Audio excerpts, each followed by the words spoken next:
ফুলকপির সিজন থাকতে থাকতে এই রেসিপিটা মাস্ট ট্রাই করবেন বাসায়। হ্যালো এভরিওয়ান, আসসালামু আলাইকুম। আশা করি সবাই ভালো আছেন। প্রথমে আমি ফুলকপিগুলোকে কেটে একটু ভাপিয়ে নিলাম। তারপর তেলের মধ্যে দিয়ে আমি ভালোভাবে এগুলোকে উল্টে পাল্টে ভেজে নিব। হালকা ব্রাউন ব্রাউন হয়ে আসলে আমি এগুলোকে উঠিয়ে রাখবো।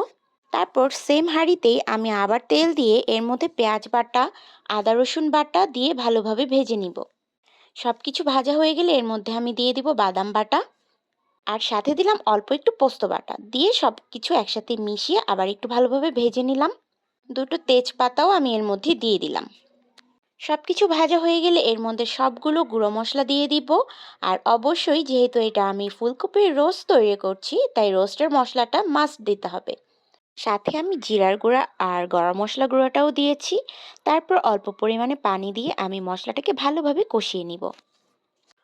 কষানো মশলার মধ্যে আমি ফুলকপিকে দিয়ে আর একটু পানি দিয়ে এটাকে ভালোভাবে কষিয়ে তারপর এর মধ্যে কাঁচামরিচ দিয়ে দিলাম।